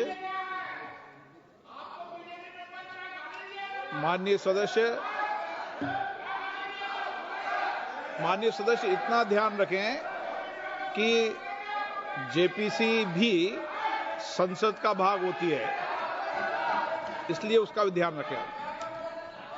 सर इन्होंने जेपीसी की बात की. अगर इन्होंने ये नहीं करते कि जेपीसी में बहुत विस्तार रूप से चर्चा हुआ तो मैं भी नहीं करता. इन्होंने उल्लेख किया इसलिए मैं करना चाहता हूं. इन्होंने उल्लेख किया कि बहुत से लोग आए जेपीसी में. सर ऐसे भी लोग आए जिनको वक्फ को लेकर उनका कोई जानकारी भी नहीं थी, कोई जानकारी नहीं थी सर. ऐसे भी आए सर. जेपीसी के मुद्दे हम बार बार हमने स्पीकर को चिट्ठी के द्वारा अवगत किया है, इसलिए उठा रहे हैं सर. इसमें 108A ये हटाना चाहते हैं जिसमें power to have overriding effect. लेकिन ये जो प्रिंसिपल है ओवरराइडिंग का सर, ये आज भी विभिन्न स्टेट एक्ट्स में ये है. तेलंगाना के एक्ट में आज भी ओवरराइडिंग प्रिंसिपल है. तमिलनाडु के एक्ट में आज भी ये ओवरराइडिंग प्रिंसिपल है. आज भी आरटीआई एक्ट में, इंफॉर्मेशन टेक्नोलॉजी एक्ट में 2000 में, नालसा जैसे यूनिवर्सिटी में ये ओवरराइडिंग प्रिंसिपल है. तो इसीलिए आपको सिर्फ यहां पर आपको ओवरराइडिंग प्रिंसिपल से आपको मुश्किल है, लेकिन जो दूसरे एक्ट्स में जो ओवरराइडिंग प्रिंसिपल है सेक्शन 108A के द्वारा सिमिलर प्रोविजंस है, उसमें आपको तकलीफ नहीं है. सर मैं भी अपने जैसे इन्होंने हमारे कुछ दोस्तों को सलाह दी, मैं भी इनके कुछ दोस्तों को सलाह देना चाहता हूं. सर क्लॉज 40A सेक्शन 107 जो लिमिटेशन एक्ट जो हटाया गया है सर, आंध्र प्रदेश के एक्ट में ये लिमिटेशन एक्ट ऐसा ही एक लॉ है जैसे पेरेंट एक्ट में है. तो मैं भी इनके आंध्र प्रदेश के सदस्यों को मैं कहना चाहता हूं कि जो प्रोविजन आपके आंध्र प्रदेश के एक्ट में है, आज वैसे प्रोविजन ये सरकार हटाने वाली है. आपको भी बाद में आंध्र प्रदेश में अपनी जनता को उत्तर देना पड़ेगा. तेलंगाना और तमिलनाडु में हमने बात रखी है सर, तो मैं बार बार मैं कहना चाहूंगा सर, हमें संशोधन से कोई हमें परे नहीं है, लेकिन संशोधन ऐसा हो जो हमें मदद करे. आज डिजिटाइजेशन की बात करते हैं. आज से 15 वर्ष पहले वामिस एक डिजिटल पोर्टल हमने खोल दिया है. अब ये देखिए सर सरकार की कैसी ये इनकी काम है. डिजिटाइजेशन फिलहाल अभी चल रहा है, डिजिटाइजेशन हो रहा है, पर माना कि डिजिटाइजेशन वामिस में कुछ खामियां हैं, उसको अवामसी में, तो आप उसको ठीक करिए. आप 10 साल से क्या कर रहे थे? आप 10 साल से आप हमसे क्यों ठीक नहीं कर पा रहे? आप वो काम तो नहीं कर पा रहे, अब आप एक दूसरा नियम बना रहे हैं कि दोबारा आप एक नए पोर्टल पे अपने रिकॉर्ड्स आप अपलोड करिए. सर कितने बार हम इस सरकार को अपना कागज दिखाएं? वामसी का अगर इनका काम अधूरा है तो उसको ये काम संपूर्ण करे। अब लेकिन नहीं, इनका काम उद्देश्य यही है कि देश में मसला और बढ़े, और इसलिए आज इस बिल के विरोध में है। ये बिल हमारे देश की अखंडता, ये बिल हमारे संवैधानिक मूल्य, ये देश हमारे अल्पसंख्यकों की सम्मान, ये देश हमारे अमन, शांति और सदन और जेपीसी में जिस प्रकार से विचार होना चाहिए था उस सब के विरोध में है। और इसलिए आज पूरा इंडिया अलायंस आज इस बिल के विपक्ष में खड़ा हुआ है। और यही बात कहते हुए मैं अपनी वाणी को समाप्त देता हूं। धन्यवाद, शुक्रिया। श्री रविशंकर प्रसाद।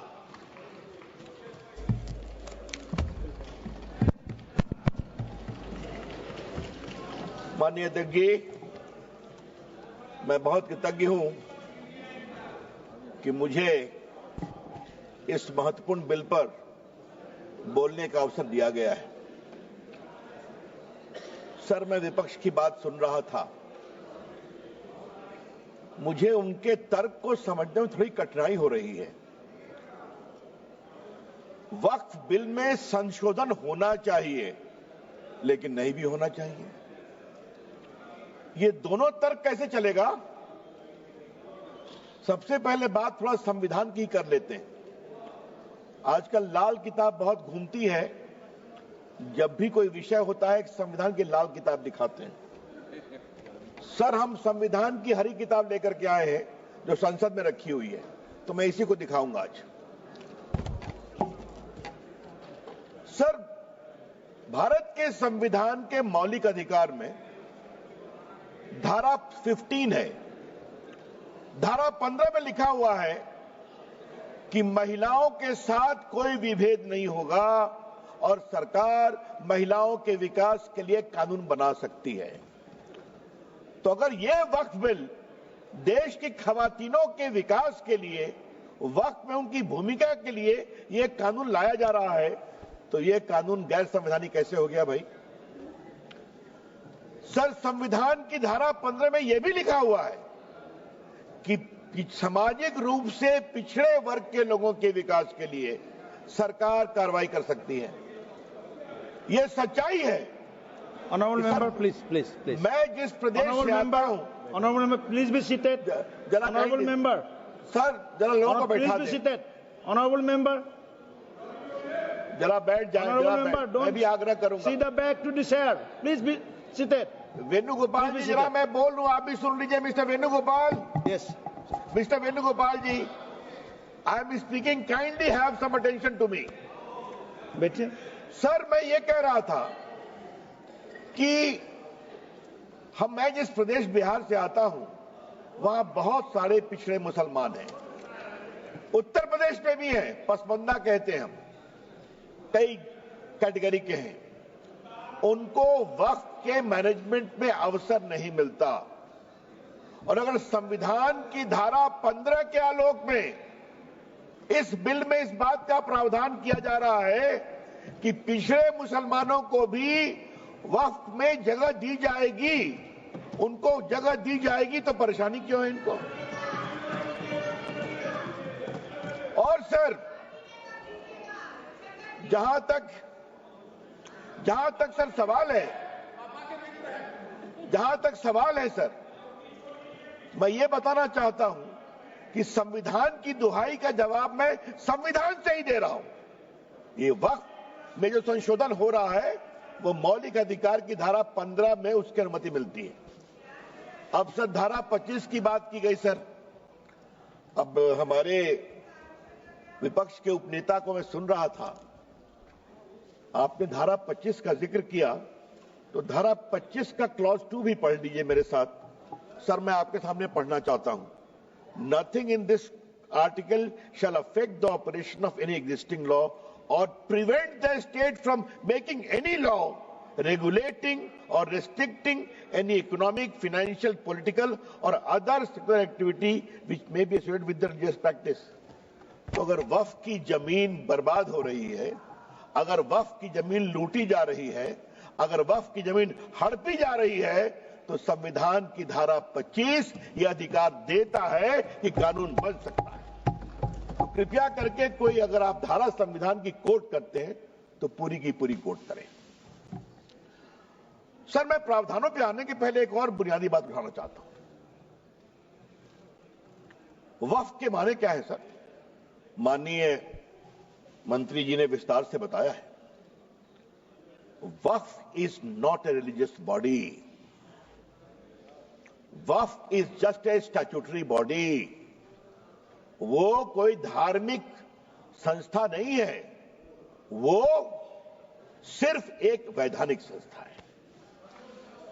सर, दूसरा सवाल आएगा sir.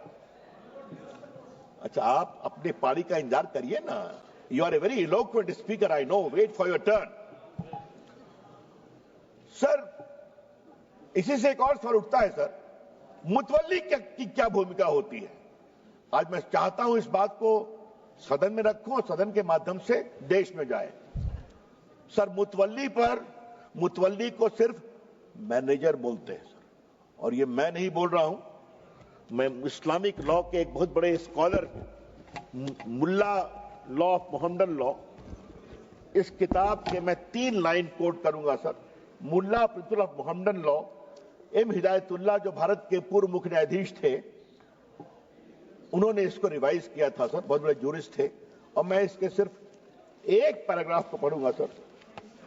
Para 202, mutawalli, under the Mohammedan law, the moment a waqf is created, all rights pass on the waqif and vested in the Almighty. The mutawalli has no right in the property belonging to the waqf. The property is not vested in him. He is not a trustee. He is merely a superintendent or a manager. तो मुतवल्ली साहब ये 8 लाख की property के खाली manager हैं, और क्या हो रहा है? तो क्या सरकार खामोश है? अगर वक्फ देने वाले की प्रॉपर्टी लूटी जा रही है तो क्या खामोशी चलेगी सर? ये तो नहीं चलेगी। सर, कुछ और मैं बुनियादी सवाल उठाना चाहता हूं सर इस बहस में, जो उठना चाहिए। ये 8 लाख संपत्ति है, इसमें कब्रिस्तान भी होंगे, इसमें मस्जिद भी होगी सर। आज मैं ये सवाल इस संसद के सामने उठाना चाहता हूं, कितने स्कूल बने वक्फ की संपत्ति पर? कितने अस्पताल बने वक्फ की संपत्ति पर? कितने स्किल सेंटर खुले वक्फ की संपत्ति पर? कितने अनाथालय खुले वक्फ की संपत्ति पर? कितनी बेवा विधवा बेटियों बहनों को सिखाए गए सिलाई कढ़ाई जीने का तरीका गिनतियों पर भी आएगा सर। तो ये बार बार जो वक्फ की बात बोलते हैं, अगर आज इस कानून के द्वारा वक्फ की जमीन को रेगुलेट करके उसकी प्रॉपर्टी में फंडिंग अच्छी आए और उस जमात के लोगों के लिए इसका विश्वास बढ़े, तो इनको परेशानी क्यों होती है सर? सर, इस परेशानी की मैं वजह समझता हूं और अब मैं इस परेशानी की वजह पर आ रहा हूं। दिल से तो कहते हैं कि हम चाहते हैं संशोधन हो, लेकिन राजनीतिक मजबूरी इनके पैर पीछे खींचती है। सर, बहुत सालों से राग वही है, सुर वही है, तीखापन वही है, भाषा वही है। और मैं 3 उदाहरण देना चाहता हूं सर। याद करिए, शाहबानों के केस में जब सुप्रीम कोर्ट ने एक निर्णय दिया कि साहबानो एक डिजर्टेड वाइफ थी, उनको कुछ 100 रुपये मिले, तो सुप्रीम कोर्ट के फैसले पर हो हल्ला किया गया।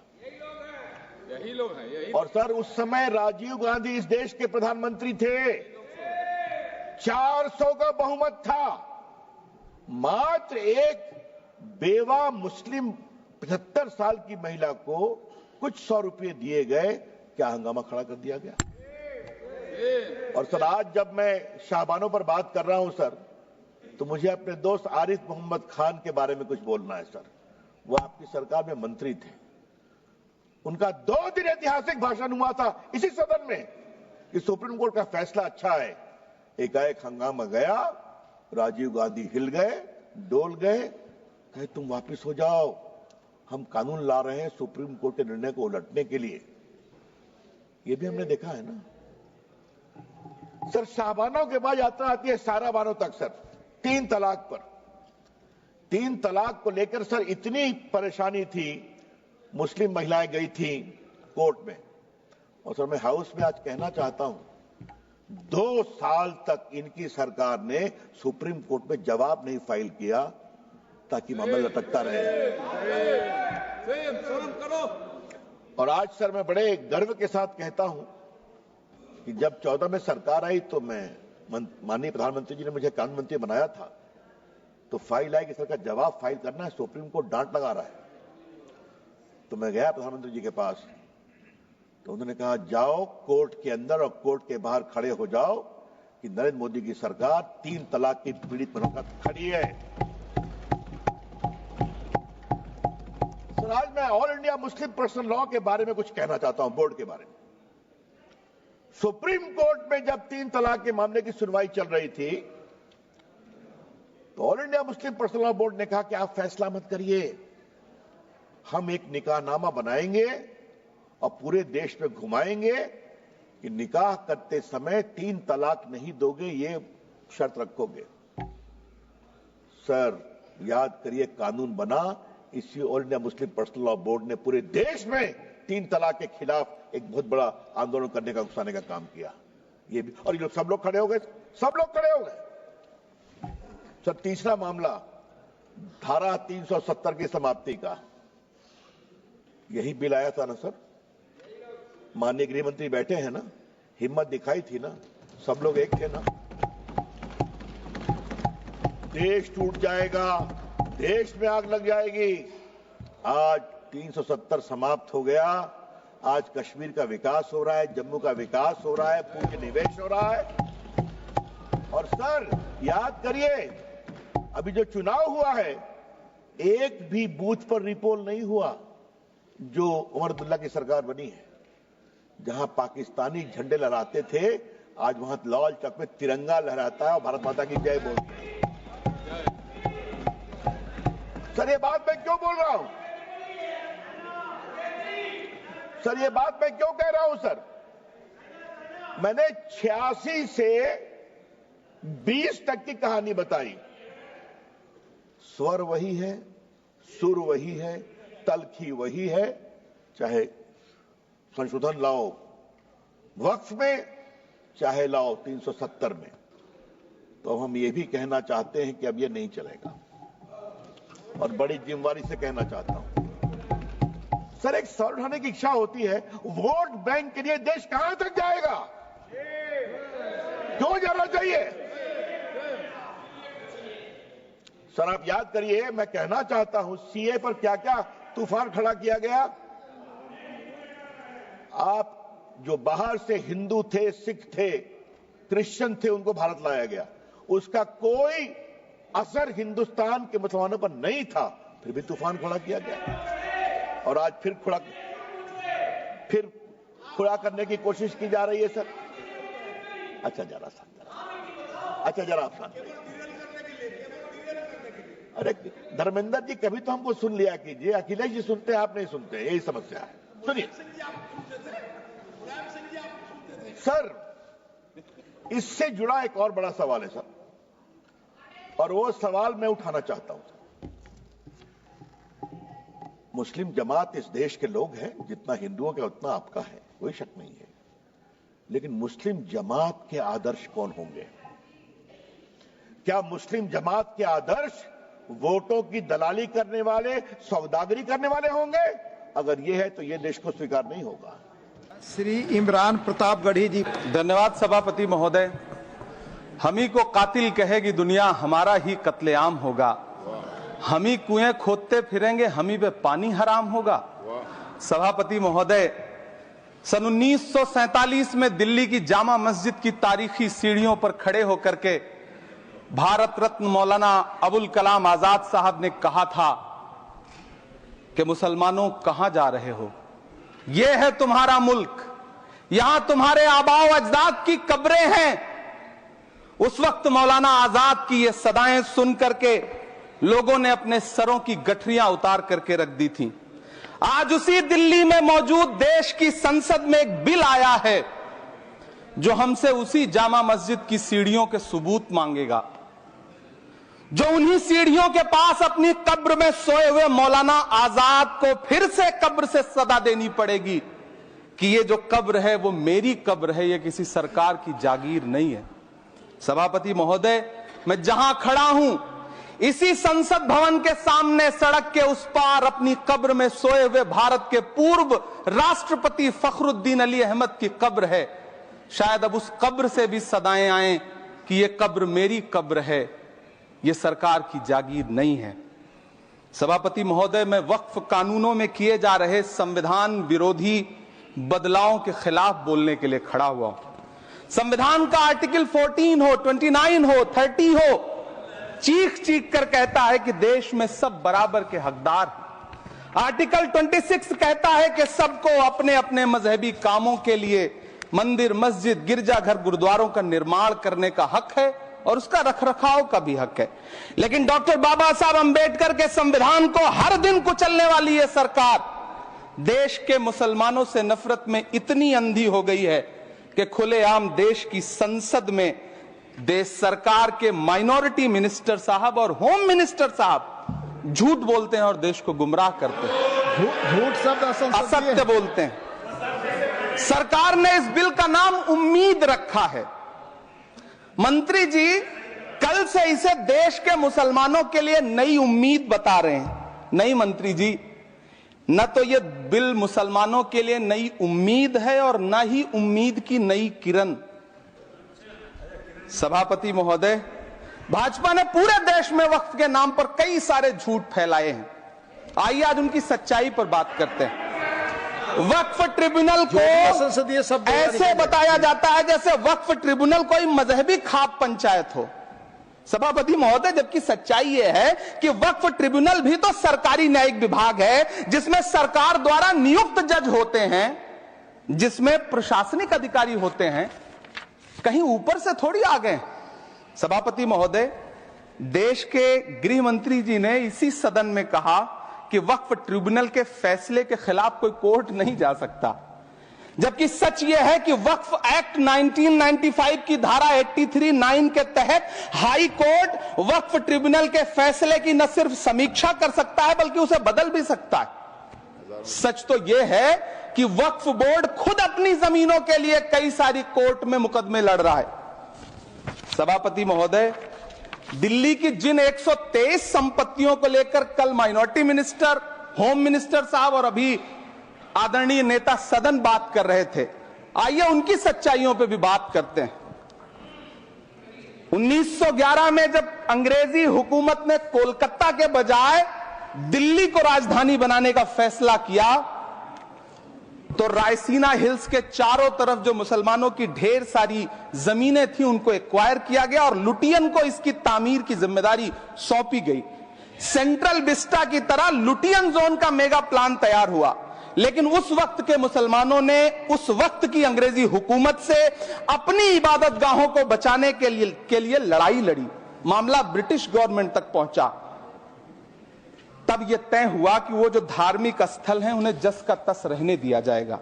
इंडिया गेट के बगल वाली मस्जिद हो, जाप्तागंज, सुनहरी बाग मस्जिद हो, पार्लियामेंट रोड वाली मस्जिद हो, ऐसी 123 संपत्तियों के मैनेजमेंट के लिए 1913 में मुसलमान वक्फ वैलिडेशन एक्ट बना और उसके बाद एक नया शहर बसाया गया जिसे लुटियंस जोन का नाम दिया गया। फिर 1943-45 के बीच एक और समझौता हुआ आजादी से पहले, उसके तहत काफी सारी वक्फ जायदादों को सुन्नी मजलिस औकाफ बनाकर उसके अंडर किया गया ताकि उसकी देखरेख की जा सके। गृह मंत्री जी 2 दिन से सदन में जो बात कह रहे हैं वो दरअसल 123 संपत्तियां उसी सुन्नी मजलिस औकाफ के तहत आती है। सभापति महोदय, आजाद भारत आजाद हुआ। आजादी के बाद भारत में 1954 में वक्फ एक्ट लागू हुआ, जिसकी धारा 9 के तहत 1964 में केंद्रीय वक्फ काउंसिल का गठन हुआ। दिल्ली की वही 123 प्रॉपर्टीज को 1970 में सर्वे गजट करके गजट नोटिफाई किया गया। इसके निपटारे के लिए पूर्व प्रधानमंत्री इंदिरा जी के द्वारा 1974 में एक बर्नी कमेटी बनाई गई। बर्नी कमेटी ने 1976 में इन 123 संपत्तियों को दिल्ली वक्फ बोर्ड की संपत्ति होने की रिपोर्ट सौंपी। उस रिपोर्ट के आधार पर 1984 में कांग्रेस सरकार ने उन 123 प्रॉपर्टीज को दिल्ली वक्फ बोर्ड को सौंपने का फैसला किया, जिसके खिलाफ विश्व हिंदू परिषद कोर्ट गई। मामला 2011 तक पेंडिंग रहा। फिर 2011 में कोर्ट ने सरकार को आदेशित किया कि इसका निपटारा करो। तब 2013 में तत्कालीन यूपीए सरकार ने दिल्ली की उन्हीं 123 जायदादों को बर्नी कमेटी की सिफारिशों के मुताबिक वक्फ बोर्ड के हवाले किया। यही वो प्रॉपर्टीज हैं जिनके नाम से गृहमंत्री जी कल से कांग्रेस को कोस रहे हैं। फिर आई 2014 में भाजपा की सरकार, जो तब से इन जमीनों को हड़पने की साजिश कर रही है। जिस बिल को मुसलमानों के हुकूक की हिफाजत करने वाला बिल बताया जा रहा है, उसी को पेश करने के लिए और उस पर बात करने के लिए लोकसभा में भाजपा सरकार के पास एक भी मुस्लिम सांसद नहीं है। जिस वक्त, मैं लोकसभा कह रहा हूं, सुना करिए, जिस वक्फ बिल को मुस्लिम महिलाओं को हक दिलाने वाला बताया जा रहा है, उसे संसद में पेश करने वाली पार्टी के पास न तो राज्यसभा में, न लोकसभा में, न देश की किसी विधानसभा में एक भी मुस्लिम महिला सदस्य नहीं। कल किरण रिजिजू जी कह रहे थे कि रेलवे की जमीनें देश की जमीनें हैं, डिफेंस की जमीनें देश की जमीनें हैं। हां मंत्री जी, हैं, बिल्कुल हैं। ये जो वक्फ की जमीनें हैं, ये हमारे पुरखों ने धार्मिक कामों के लिए डोनेट किया है। तो हम भी तो इसी देश के नागरिक हैं, हम भी तो इसी देश के बेटे हैं। तो वक्फ की जमीनें भी तो इसी देश की जमीनें हैं। उनको पराया क्यों बोलते हैं आप? सभापति महोदय, अशफाकुल्लाह खान जब फैजाबाद की जेल में फांसी के फंदे पर झूल रहे थे, तो इसी देश की जमीन के लिए झूल रहे थे ना। सभापति महोदय, अंडमान की जेल में काला पानी की सजा काटकर अपनी जान देने वाले मौलाना फजले हक खैराबादी हो या शेर खान अफरीदी हो, वो भी तो इसी जमीन के लिए अपनी जान दे रहे थे ना। सभापति महोदय, पाकिस्तान के खिलाफ लड़ते हुए अपनी जान देने वाले महावीर चक्र विजेता ब्रिगेडियर उस्मान हो या पाकिस्तान के पैटर्न टैंक उड़ाने वाला परमवीर चक्र विजेता वीर अब्दुल हमीद हो, वो भी तो इसी जमीन के लिए अपनी जान दे रहा था ना। और मंत्री जी, मैं इस सदन में अलल ऐलान ये कहता हूं कि जब भी इस देश की जमीन को लहू की जरूरत होगी, आपसे 2 कदम आगे इमरान खड़ा मिलेगा। ये मैं आपसे यकीन दिलाते हुए कह रहा हूं। सभापति महोदय, मैं सरकार से कहना चाहता हूं, हमसे हमारी इबादत गाहें तो मत छीनिए ना, हमारे घरों पे बुलडोजर तो मत चलाइए ना, हमारी कब्रों में तो हमें सुकून से सोने दीजिए ना। सभापति महोदय, माइनॉरिटी मिनिस्ट्री का बजट कट करके, मुस्लिम बच्चों की स्कॉलरशिप बंद करके अब सरकार कह रही है कि हम वक्फ की आमदनी से गरीब मुसलमानों का भला करेंगे। गुजरात की बेटी बिल्किस के बलात्कारियों की रिहाई के बाद उन्हें माला पहनाने वाली लोगों के नेता ये कह रहे हैं कि यह बिल मुस्लिम महिलाओं को उनका हक दिलाएगा। धन्यवाद मोदी जी, क्या बढ़िया सौगातें मोदी दे रहे हैं आप। पहले हमें गुजराते मोदी दिया, आप सौगातें मोदी दे रहे हैं। लेकिन यह सरकार इतना याद रखे कि इसी ठसक के साथ देश की संसद में सीए का कानून भी लाया गया था और कहा गया था बड़े बड़े भाषण देकर के कि पड़ोसी देशों से हिंदू भाइयों को ला करके यहां नागरिकता दी जाएगी। लेकिन मैं आपके संज्ञान में लाता हूं सर कि पिछले इतने दिनों में इनसे नागरिकता लेने के लिए 2000 व्यक्ति भी नहीं आए, जबकि इसके उलट इन्हीं की सरकार में पिछले 10 साल में 15 लाख से ज्यादा भारतीयों ने भारत की नागरिकता छोड़ करके दूसरे देश में जाकर के बस गए। यह हुआ उस कानून का अंजाम। सभापति महोदय, इसी तरह की जिद के साथ किसानों के खिलाफ भी कानून लाए गए थे। जिस तरह आज वक्फ के फायदे गिनाए जा रहे हैं, उसी तरह से किसानों को भी कृषि कानूनों के फायदे गिनाए गए थे। लेकिन अंजाम क्या हुआ?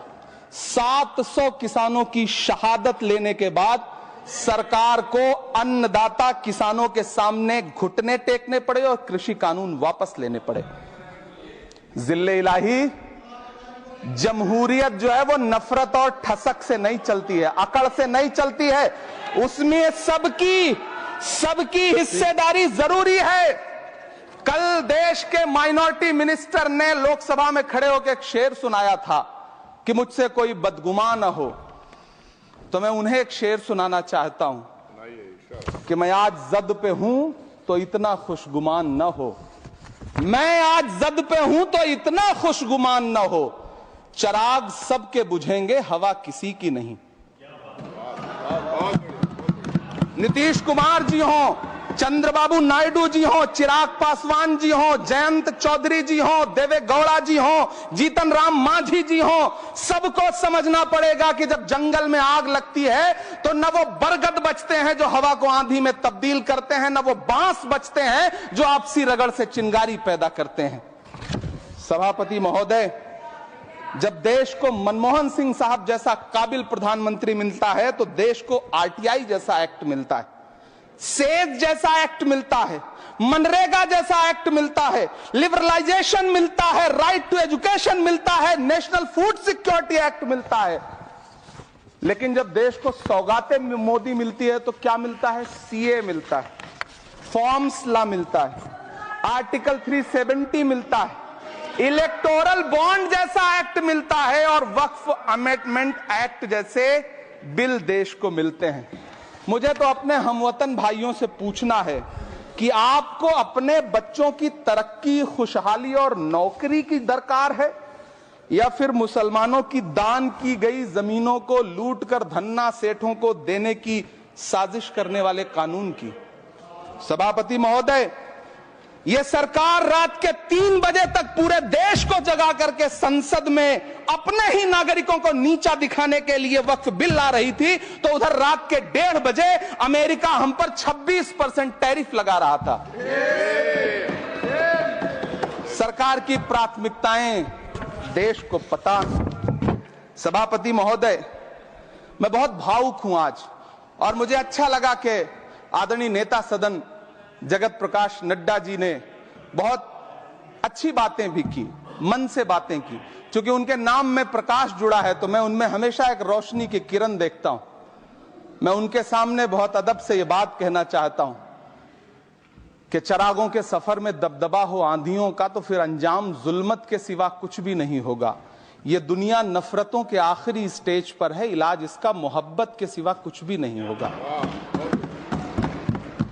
मैं भावुक हूं, मेरी पलकें गीली हैं।